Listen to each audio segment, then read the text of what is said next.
Hey my creators! Welcome to my channel. If you're new here, my name is Christy and this is Christi Creates. And if you're not new, welcome back.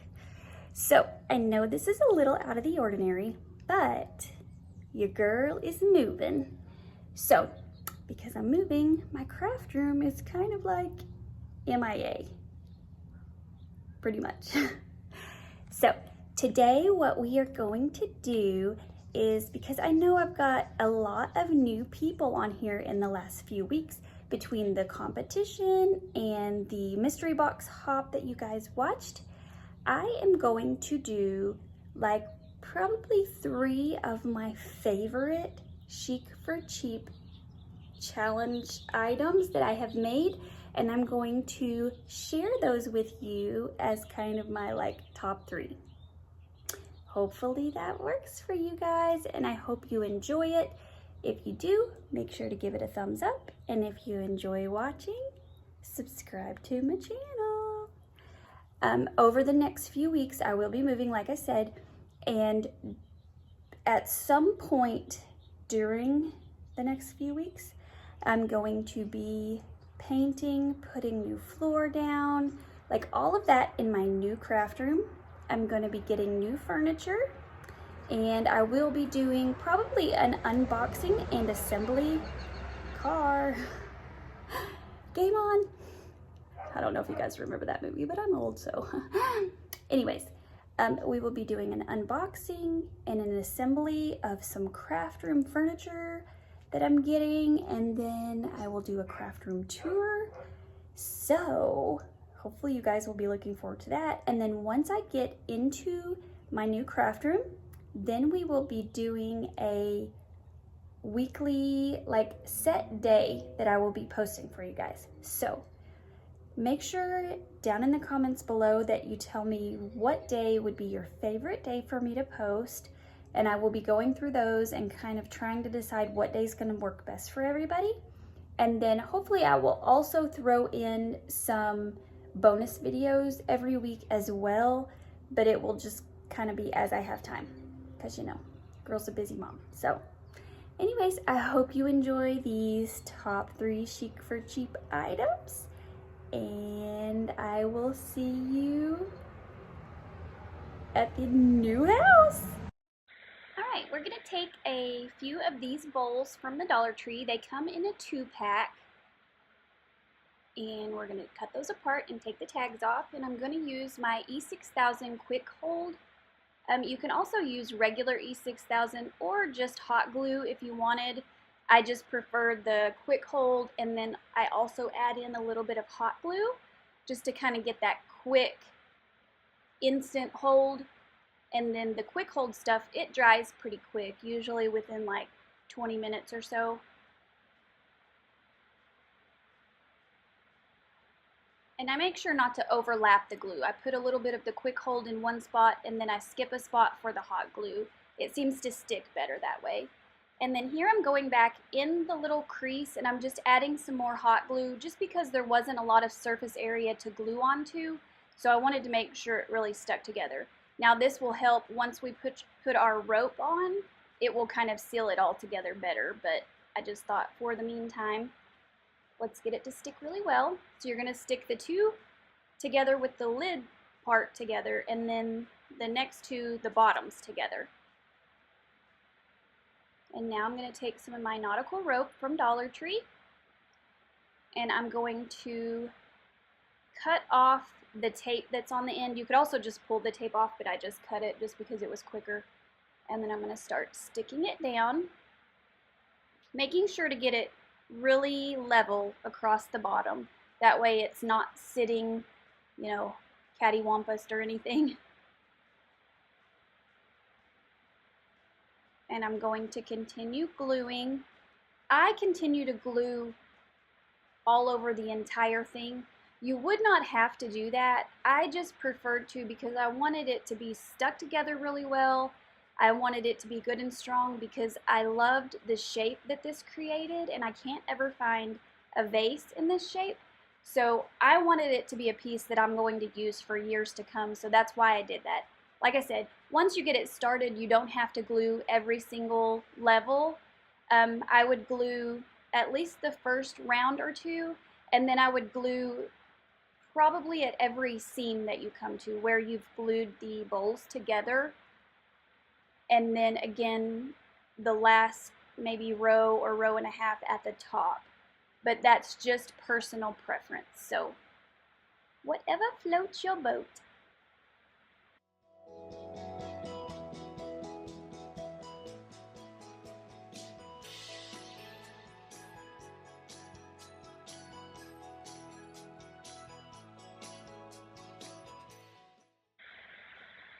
And I am going to speed this up so that you don't have to watch me glue and glue and glue. And then I will cut out parts that's just a repeat.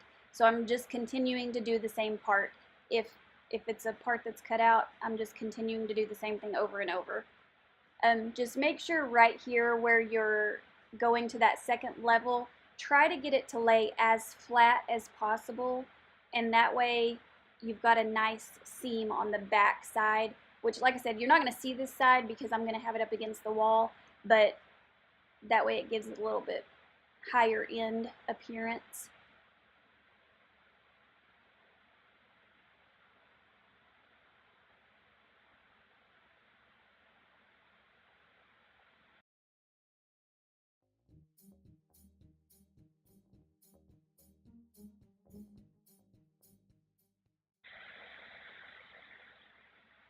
If we could only work this fast in real life, huh? And then I wanted to show you kind of every time that I put a new piece of rope on there, I kind of cut each end at an angle, and that makes it lay just a little bit flatter. So just as kind of a little tip.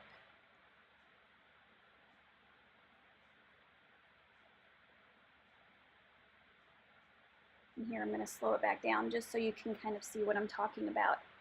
I'm going to kind of cut this last piece at an angle, and then the next piece that I'm putting on there, I'm going to cut at an angle, and they just kind of mold together, if that makes sense.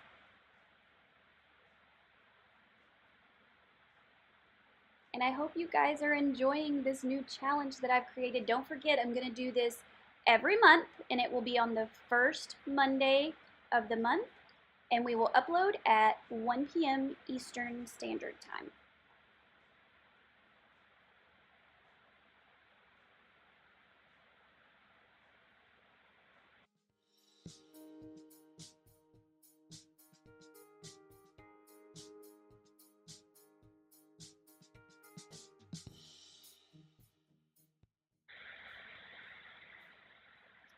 And this rope, you could pull it apart into 3 separate strands so that your rope goes a lot farther. I just wanted that big chunky rope look to it. So again, it's personal preference, and you know, you do what makes your heart happy. So if you want the little skinny rope, if you want just regular jute twine, you do that. This was just the look I was going for, so that's why I did it this way. It would be more cost effective though if you used either jute twine or pulled the rope apart into the 3 individual pieces. But again, I said I was gonna keep this in my home for many years, so that's why I didn't care to spend just a little bit more. And this one, I know I said for the Chic for Cheap DIY challenge that we need to get inspiration from somewhere and kind of tell what the inspiration cost. This one, because it's a little different, I couldn't really find anything that was exactly the same. Yes, I got inspiration from Pinterest and Etsy, but I couldn't find anything exactly the same, so I'm cheating on this one. Here I am just burning off all of the little stray pieces of rope. You know how it has all those little fuzzies? If you go through with a lighter and make sure you have some water close, just in case you catch something on fire. Here I'm going to take my Waverly chalk paint in ink, and I'm just going to do a little bit of black, just kind of for a little bit of pop of color. And with this thicker rope, it's pretty easy to keep a straight line just because the rope, you can kind of go along the little indentation. And I go ahead and paint the inside of the bowl as well, just so you don't see that rope from the outside, you know. And then I'm going to put some greenery in it and show you guys the finished product. What do you think? I love it. I love the shape. It's so like boho chic. I love it. I just put a little lamb's ear in it, and that's all I did. You could do any kind of greenery. You could put whatever you want in it.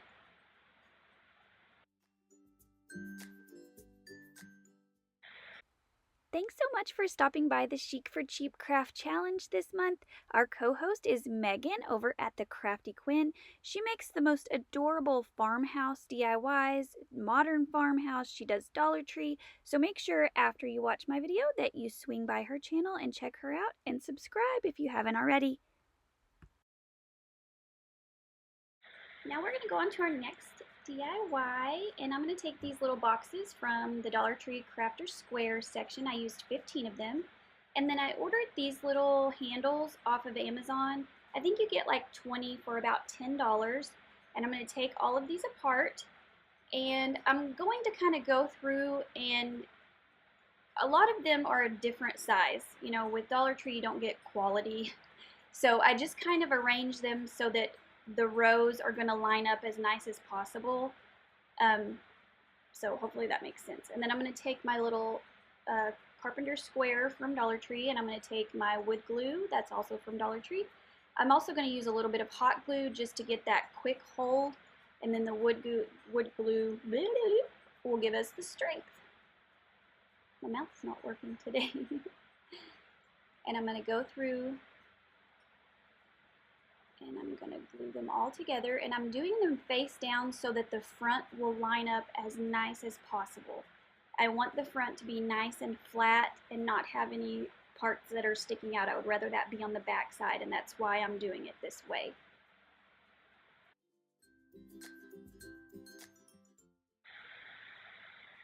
And I'm just going to continue gluing these together. And as I'm going along, I'm pushing down to make sure they're going to be really flat against the front. Like I said, I was more worried about the front being flat and nice and even. So, and then once I get them all glued, I'm going to flip it over, and I'm going to put some of the clips from the Dollar Tree, and that's just to kind of hold it while that wood glue has a chance to set up. You probably wouldn't have to do this since we put the hot glue on there, but I'm just showing you what I did. Like I said, crafting is you do what makes you happy. If you don't want to clip, you don't clip, girl or boy.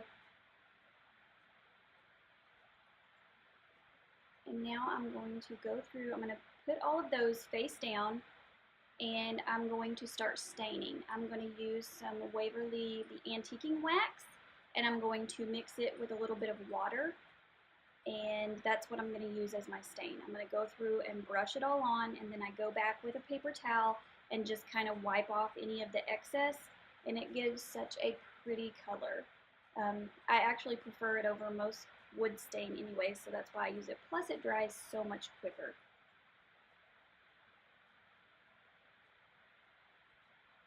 One thing I did not do was the inside of these boxes, and I will probably go back and do the inside of the boxes. I did do the inside of the actual like holder part, if that makes sense, the outside part of the box, but I didn't do the inside of the actual drawer per se, so I will probably go back and do that. And then I'm going to put this on my desk just to hold like all those little things that you don't really have a place for, you know, paper clips or rubber bands or thumbtacks, just whatever.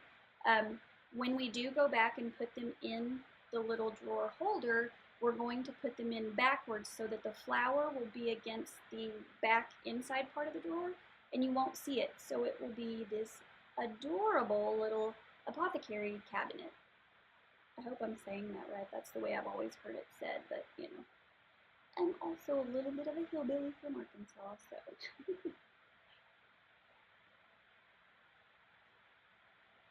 I'm just going to continue staining. I will not make you sit here and watch me stain every single one of these. I will cut that out for you.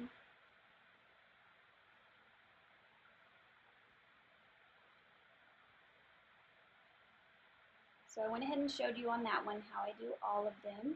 And then I'm going to go through and do the actual drawer holder part. I do stain the entire thing, front, back, inside, and everything. That's just in case I ever want to sit it on my desk on the edge that isn't against the wall. Again, that's personal preference. If you don't want to do that, you don't do that. And here I'm going to show you the little screws that came with the handles were too long. They would have poked through. So I took my little bolt cutter things there and I nipped off just the head of the screw, and I stick it in the little hole, and then I hot glue it from the back side so that it's stuck in there. And that way it looks like I've screwed it on, but I didn't. I just hot glued it. And here I'm going to show you how I got all of them pretty level. I took one of the handles and I flipped it upside down and made it even with the top, and that way all of them were the same distance from the top of the drawer. And you could make a template if you wanted to so that all of them were the same. I just didn't because, you know, I'm lazy sometimes, so. And then hot glue it down. And then if there's any glue that oozes out, you can take your X-Acto knife and kind of cut, since it's got that wood that's pretty sturdy, you can kind of cut and then pull it off.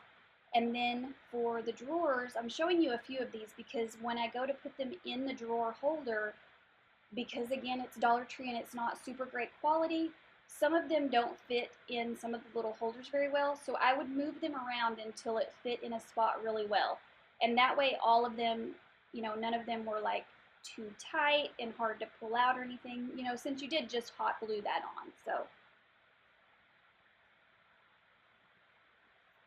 And then you're going to see the finished product. You guys, how cute is this? I have seen a couple of other YouTubers create one of these, and I have been dying to do it. So I have been stocking up on those little boxes. So, and then here is where I got some of my inspiration. I kind of went and Googled to see how much these were. Okay, so we're going to take some of these sports discs, and these are from the Dollar Tree, and I'm going to take them out of the package. And then I'm going to start cutting little tiny triangles all around the rim of the whole edge. And I tried using this wood burning tool because I thought it might be quicker, and that was a big no-go. So I wouldn't suggest using that unless you're really good with it. I've never used it before and it did not work out like I thought it would. So I just went back in with the scissors and, like I said, go around the complete edge. And then now I'm going to take this little, it's like a candle holder from the Dollar Tree, and I'm going to take my Total Tech glue, which you guys know I love, especially when I'm using anything glass. And we're going to put it partially around the rim, and then I'm also going to add in some hot glue just to kind of give it that quick hold while the other glue is drying. I'm just going to kind of make sure it's all even. And then I'm going to go in and I'm going to take hot glue and make little lines all the way around, because this piece that we're trying to recreate, it has a ton of texture and bumps, and it's supposed to look like, I guess, really old like ceramic. So you want it to have all these little divots, and like nothing needs to be even or straight. It's going to be wiggly and have bumps everywhere. I hope that makes sense. And then I did the same thing on the top. I put more of the little ridges everywhere. Then I'm going to take my caulk from the Dollar Tree. I tried the spackle as well, and it just didn't work like the caulk did, so I would go for the caulk if you're going to recreate this. And I just took some, squirted it on my finger, and I just rub it all over the entire piece. Make sure that you're rubbing it on there, but then you're also kind of going back and like spouncing your fingers all over it, because like I said, you're wanting those divots. You're not wanting any flat, pretty surface. Like, you want lots of texture, lots of little holes and craters, and that way when you go back to paint it, it's gonna, you know, get paint stuck in those certain little areas and give it that aged look. I'm also going to create a larger one because I didn't know which size I would like better. So I'm taking these bowls that I found at Walmart. They were 50 cents a piece, so you get 2 for $1. And they were like a plastic material, so I'm going back with my wood burning tool and cutting out the bottom so that I can actually use this as a vase if I want to later, and cut out the whole bottom. And then I'm going to repeat the same thing that I did on that other. I'm going to take my Total Tech glue and some hot glue, glue on the top, and then I'm going to glue the 2 bowls together. And I'm making sure to put lots of extra glue around the inside there where you won't see it. That way it sticks really, really well. And then I'm going back with some more hot glue around that outside edge, just so you've got a little bit more texture in there. And like I said, hot glue is your friend on this, because the hot glue, you can get really messy with it and create all of those little divots and holes and bumps, and so hopefully that makes sense. And then now I'm going to go back, since I didn't cut it beforehand, and I'm going to cut the little ridges all around like I did on the other one. And then same thing on this one, I'm going in with the hot glue. On this one, I actually wish I would have done a lot more hot glue, like literally went crazy with it and just put it all over the whole piece. If I had it to redo, I would do that, but I didn't. So I didn't end up liking this one as well as I liked the smaller one. And then I'm going to go back and do the same thing, take my caulk from the Dollar Tree and rub it all over. And like I said, the more bumps, the more divots, everything, the better, because that's going to make it look older and more worn and very vintage, which is what we're going for. Now once these dried, I took them outside and I used spray paint. I used terracotta, I used a khaki color, I used some of that stone spray paint, and I literally just kind of did little spots of spray paint all over because I want lots of different colors. And then I'm taking fawn and ivory chalk paint, and I'm taking a chippy brush that has some real stiff bristles, and I'm going to go in and mix the ivory and the fawn. I wanted a little bit more ivory than the fawn, and this way it's got lots of colors, lots of textures. Like I said, you're just layering in all of that age. You're wanting it to look really old. And the piece that we are recreating, I found on the Anthropology website, and it is $275, and the piece size is only 6 inches by 6 inches, so it is not large at all. And I created mine for about $3, depending on if you have the paint or not. But let me know what you guys think. How close did I get? So here's what mine ended up looking like, and then I'm gonna pop in a picture of what the piece was that I was going for that look, and then here's my piece again. I mean, it doesn't look identical, but guys, for $275 compared to $3, I think I can handle a little bit of difference. What do you think? Okay, now we're gonna take this sign from the Dollar Tree, and it's just a square sign, and then we're making a picture. So I'm gonna frame the picture with some of these little, I think it's like 3/4 inch square wood dowels. So I'm cutting those down to size so that I'll be able to go ahead and stain them, and then I can be Mod Podging after the fact. So here I'm going to take some of my antiquing wax, and I'm going to mix it with a little bit of water and just use that as a stain. You don't have to mix it with water. If you want a darker color, you can go just straight in with the wax. I do go back and make it just a little bit darker once it kind of dries. But then we're going to let those dry as we're working on the other part of our piece. We're going for this cow picture, and it ends up being so cute, guys. And I make it from a calendar that I found at the Dollar Tree. It was a Farmhouse animals calendar, which normally I wouldn't have picked something like that up, but I thought, this is so cute, and I remembered seeing that cow picture on the Kirkland's website, so I thought, I'm going to recreate this. So here I'm just cutting out from my calendar the picture of the cow, And there are lots of other farm animals in here if cows aren't your thing and you like pigs, which I think I'm actually going to redo the pig sign as well. And here I'm just kind of trying to center it up, and then I bend the edges over and cut off what overlaps. It takes off a little bit of his ears, but hey, that's okay. No one's judging, right?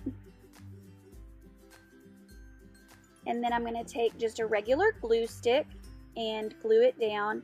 I had seen this in other videos, and I actually wish I would have just used Mod Podge instead. I had seen that Mod Podge has more wrinkles, but my glue stick thing ended up having wrinkles anyway, so either way, whichever you've got, either way will work. And we're going to get it stuck down, and then I'm going to kind of sit it to the side and let it dry. Then I'm going to come back in with my Mod Podge, and this is the glossy version, and I'm going to cover the entire thing, and then I'm going to let it dry, and then I'm going to go back in with a second coat. And on the second coat, I hope you can see what I'm doing. I'm kind of making like X's with my Mod Podge, and this in the end gives it a hand painted look. It looks like it has actually been painted by hand. It gives the look of brush strokes, and I hope that makes sense, and I hope you can kind of see it when we get done and show the very end here for you. And now I'm going to go in, and I'm using my Total Tech glue and some hot glue. Don't do that. I did that and let it dry completely, and all of those boards came off. So then what I did is I went back in with E6000 and clamped it on and let it sit, and that worked perfectly. So don't use the Total Tech and the hot glue. Use some E6000 and it works amazing. And then here I'm going to pop in a picture of the Kirkland's page that I found, and this picture was $59.99. I know the picture isn't exact, but you guys, it is so cute. And can you see the little brush strokes that I'm talking about? Like, it literally looks like it's a hand-painted piece, and you got it from a Dollar Tree calendar. Like, how cute and how easy. And it literally takes you maybe 30 minutes, and that even includes the drying time. So this isn't a hard DIY. It's super quick, super fun, and then you have a really cute piece for your home.